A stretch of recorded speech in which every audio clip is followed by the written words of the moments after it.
Fala pessoal, tudo bem? Professor Germano, Pastor Germano.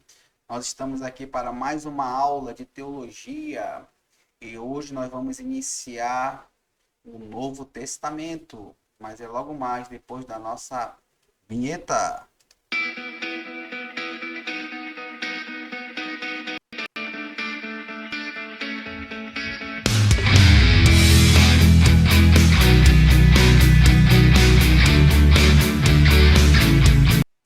Fala pessoal, tudo bem? Professor Germano, Pastor Germano. Hoje nós vamos iniciar. É isso aí, pessoal. O Novo Testamento. Mas antes nós vamos aprender o que foi o período interbíblico, o que foi a plenitude do tempo, né, dos tempos. Então nós vamos aprender muita coisa hoje na aula. Então vamos lá, deixa eu só compartilhar minha tela com vocês. Pronto, tela compartilhada. Vamos lá. Pessoal, então hoje nós vamos aprender a introdução ao período intertestamentário, para que nós possamos entender ali a pegada do Novo Testamento, né? Nós vamos iniciar por aqui, certo? Vamos lá. Pessoal, lá em Gálatas, capítulo de número 4, versículo 4, Paulo ele fala o seguinte: mas vindo a plenitude dos tempos, Deus enviou seu filho, nascido de mulher, nascido sobre a lei. E aí eu preciso entender algumas coisas para que eu possa assim iniciar o estudo do Novo Testamento, certo? E a aula de hoje é exatamente relacionado ao que eu preciso entender antes de entrar propriamente dita no estudo do Novo Testamento. Vamos lá. Então vamos lá. O que é a Bíblia protestante e a Bíblia hebraica? A Bíblia protestante, ela vai, a sua Bíblia que você tem na sua casa, a Bíblia protestante, ela vai finalizar ali em Crônicas, certo? Ou em Malaquias, perdão. E já a Bíblia hebraica, ela vai finalizar os seus textos, né, de ordem cronológica ali, lá em Crônicas, certo? E aí vocês percebam que de Malaquias, né, do livro de Malaquias até o livro aqui do Novo Testamento, se você prestar atenção, existe um vácuo, né, nesse meio, né? E aí exatamente esse vácuo seria aí o período intertestamentário. Ou seja, é um período aproximadamente de 400 anos, certo? E aí alguns teólogos chamam de o Grande Silêncio, período interbíblico, certo? E aí vai mais ou menos ali até o nascimento de Cristo. Então, eu preciso entender que nesse período aí teve também algumas questões históricas, né? Nós vamos ver algumas questões históricas, mas nosso intuito hoje não é trabalhar nesse período interbíblico, é só explicar para você que existiu e existe um período interbíblico aí de Malaquias até o Novo Testamento ou até o nascimento de Cristo, certo? Vamos lá. E aí, pessoal, também preciso entender alguns pontos interessantes em relação aí à plenitude dos tempos, certo? Porque quando nós iniciamos o estudo do Novo Testamento, nós já iniciamos com um império muito evidente ali no Novo Testamento, que é o Império Romano. Porém, eu preciso entender que também vieram outros impérios antes, né, do Império Romano. Por exemplo, nós tivemos ali o Império Babilônico, certo? O Império Medo-Persa, o Império Grego e o Império Romano.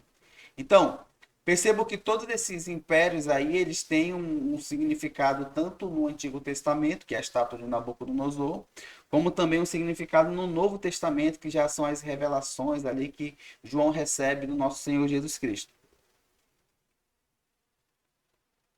E aí, o que eu preciso entender? Eu preciso entender que, de certa forma, esses impérios eles vão ter alguma influência dentro do contexto histórico e dentro do contexto dessa plenitude dos tempos.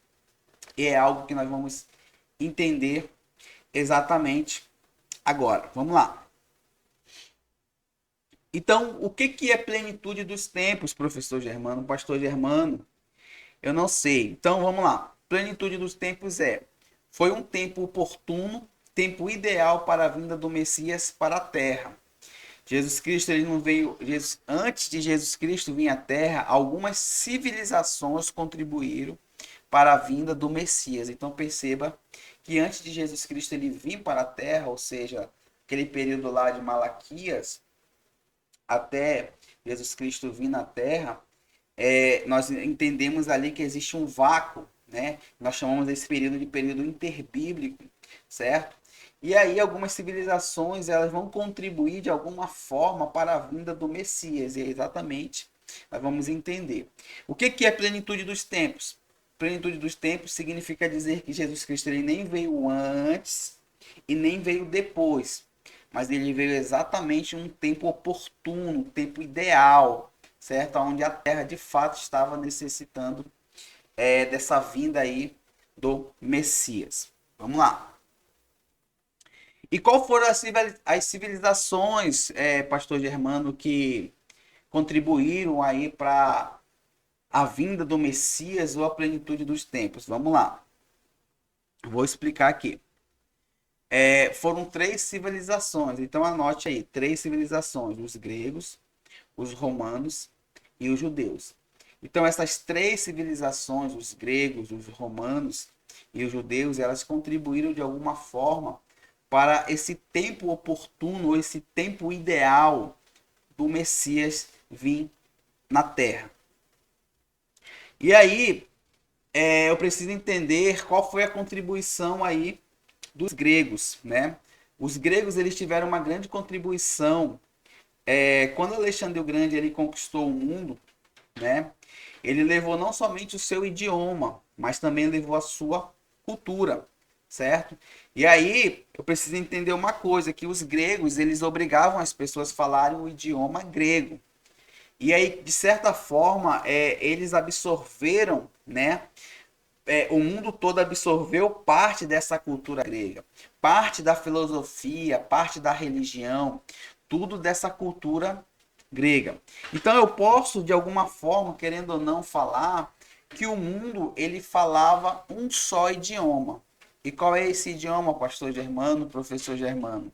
Exatamente, o grego. Então perceba que de alguma forma os gregos contribuíram para essa plenitude dos tempos, né? Ou esse período, esse tempo ideal da vinda do Messias. Nós vamos entender isso mais lá na frente. Vamos lá. Perceba que nós temos aqui uma representação para que você entenda melhor. Paulo, ele está aqui na cidade A, né?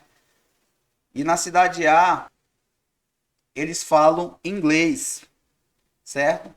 Então imagine que Paulo estivesse evangelizando e aqui para ele aprender inglês ele passasse 10 anos da sua vida para poder aprender a falar inglês. E aí assim poder evangelizar aqui a cidade A. Da cidade A ele pularia ou ele iria para a cidade B, certo? E na cidade B fala português. E ali vamos supor que ele passe ali mais ou menos mais 20 anos para aprender o idioma português, né? Então vocês percebam o quê? O que eu consigo perceber aqui? Que Paulo iria passar muito tempo para poder evangelizar, poder ganhar as pessoas. E a contribuição dos gregos, ela facilitou muito a vida do missionário Paulo. Porque se na cidade, porque se na cidade A fala grego, eu não vou poder, eu já vou com isso na minha cabeça que a cidade B também fala grego. Na cidade C fala grego, na cidade D fala grego. Então, de certa forma, isso aí já foi uma ajuda, né, para o processo de evangelização do mundo. Vamos lá. A contribuição dos romanos. Qual foi a contribuição dos romanos, professor Germano? Que eu não estou entendendo. O que que acontece? Perceba que no tempo de Roma, perceba que no tempo desses impérios aí, sempre era comum algumas cidades que foram conquistadas se revoltarem, né? E muitas das vezes tentar reivindicar novamente que Roma deixasse de ser ali o império, né? Deixasse de escravizar aquela cidade. Perdão, é justamente isso. E aí o que acontecia? Acontecia que muitas das vezes essas cidades se revoltavam contra o Império Romano, certo? E aí muitas das vezes colocavam barreiras, né, na cidade para que o exército romano não pudesse chegar da cidade A até a cidade B. E aí Roma, ele criou um sistema para facilitar a vida de todo mundo.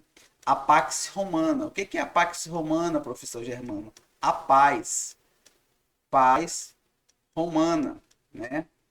Então, eles criaram esse meio de sistema aí, chamado paz romana, justamente para facilitar. E aí, se tem a paz romana agora no meu império, né, na minha cidade, o meu império agora está sem conflito, não tem mais revolta, não tem mais briga, né? E aí, de alguma forma, todos os caminhos eles vão levar a algum lugar, né? Todos os caminhos vão levar a Roma, certo? Então vai ter paz agora, né? Lembrando que também o que mais o Império Romano vai ajudar nessa questão do da plenitude dos tempos. Que querendo ou não, o Império Romano, quando ele conquistava uma cidade, ele sempre deixava ali uma guarda, alguns soldados, né? E aí isso, de certa forma, isso trazia uma certa paz, uma certa segurança para as pessoas quando elas iam pelos caminhos das cidades. E os judeus, certo? Então os judeus também eles vão contribuir, vão ter a sua parcela de contribuição, certo? E qual vai ser essa parcela de contribuição? Vai ser justamente aí a questão do monoteísmo, né? Percebam que os judeus eles vão apresentar o monoteísmo. O que é o monoteísmo? Imagine você que está numa cultura grega, né? Uma cultura grega e romana no poder. Imagine você para sua colheita ir bom e perfeita naquele ano, você tinha que oferecer sacrifício ao Deus da chuva, né? Mas ao mesmo tempo você também tinha que oferecer seu sacrifício para o Deus da terra e ao mesmo tempo para o Deus isso, Deus aquilo. Então, percebam que tanto os gregos como os romanos, eles possuíam vários deuses. E aí, quando os judeus apresentam um monoteísmo, isso meio que facilitou um pouco a vida das pessoas, porque era mais prático e mais fácil você adorar um único e verdadeiro Deus. Então, de certa forma, isso vai facilitar a vida das pessoas, certo? Esse monoteísmo.